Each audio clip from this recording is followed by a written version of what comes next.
দর্শক, বগুড়ায় চলছে যৌথ বাহিনীর অভিযান। বিস্তারিত জানাতে সেখান থেকে সরাসরি যুক্ত হচ্ছেন আমাদের সহকর্মী সঞ্জু রায়। সঞ্জু, অভিযান সম্পর্কে বিস্তারিত আমাদেরকে জানান।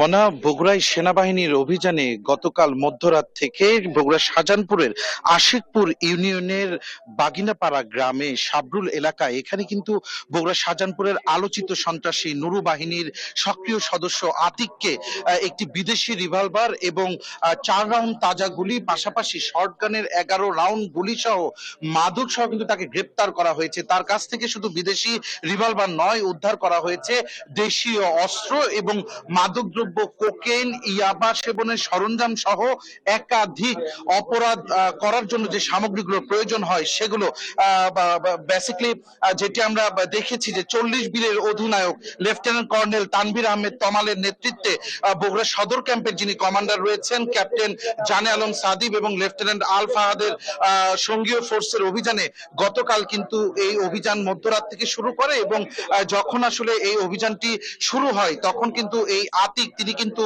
তার নিজ বাড়ি থেকে পাশের একটি ভবনে পালিয়ে যাওয়ার চেষ্টা করে। তারপরেও কিন্তু সেনাবাহিনী কিন্তু তাকে আটক করে এবং তার কাছ থেকে তার এই বাড়িতে অভিযান চালিয়ে বিদেশি রিভলভার সহ দেশীয় একাধিক অস্ত্র কিন্তু উদ্ধার করে। সেনাবাহিনী যে ভোটের আগে যে অস্ত্র উদ্ধারের যে অভিযানটি পরিচালনা করছে তা কিন্তু গেল 20 দিনে এই নিয়ে মোট 3টি অস্ত্র কিন্তু তারা উদ্ধার করলো। এর আগে বগুড়া শাকপালার পোদ্দার বাহিনীর কিন্তু আলোচিত এক সন্ত্রাসীকে কিন্তু তারা গ্রেপ্তার করেছে। তার আগেও কিন্তু আরো একজনকে, যিনি একাধিক মামলার আসামি ছিল, তাকেও কিন্তু বগুড়া সদর ক্যাম্পের এই সেনা সদস্যরা অভিযান পরিচালনা করে তারা কিন্তু ধরে ফেলে। এই গ্রেপ্তার আতিক তিনি কিন্তু একাধিক মামলার আসামি। এখন পর্যন্ত তার বিরুদ্ধে 5টি মামলার তথ্য পাওয়া গেছে, 2টি হত্যা চেষ্টা মামলা সহ অস্ত্র মামলাও রয়েছে তার বিরুদ্ধে। তার কাছ থেকে কিন্তু একটি সাংবাদিকতার পরিচয়পত্র কিন্তু উদ্ধার হয়েছে। আসলে ভুয়া একটি আইডি কার্ডও কিন্তু তিনি তার সুরক্ষার জন্য রেখেছিলেন। আসলে নুরুজ্জামান 5 তারিখের আগে থেকে কিন্তু আলোচনা ছিল সর্বসময় এবং 5 তারিখের পর তার কিন্তু যে বাহিনী আছে একের পর এক সকলেই কিন্তু গ্রেপ্তার হয়েছে। তারপরেও কিন্তু এই আতিক কিন্তু পুলিশের এবং আইন শৃঙ্খলা বাহিনীর চোখে ধুলো দিয়ে কিন্তু তিনি তার অপরাধ কার্যক্রম পরিচালনা করে আসছিলেন। আজকে সেনাবাহিনী যে অভিযানটি পরিচালনা করেছেন, এখানে আপনারা ক্যামেরার চোখে দেখছেন শর্টগান অ্যামুনিশন সহ রিভলভারের যে অ্যামুনিশন, এর পাশাপাশি দেশীয় অস্ত্র।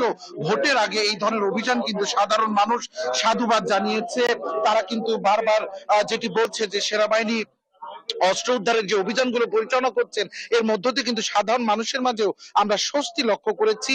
তারা প্রশংসা করছে যে বাংলাদেশ সেনাবাহিনী তারা তাদের সর্বোচ্চ পেশাদারিত্বের সাথে একের পর এক সফল অস্ত্র উদ্ধার অভিযানের মধ্য দিয়ে বগুড়ায় কিন্তু আইন শৃঙ্খলা পরিস্থিতি রক্ষার লক্ষ্যে তারা কাজ করে যাচ্ছেন। এবং 40 বীরের অধিনায়ক লেফটেন্যান্ট কর্নেল তানভীর আহমেদের সাথে আমার কথা হয়েছে।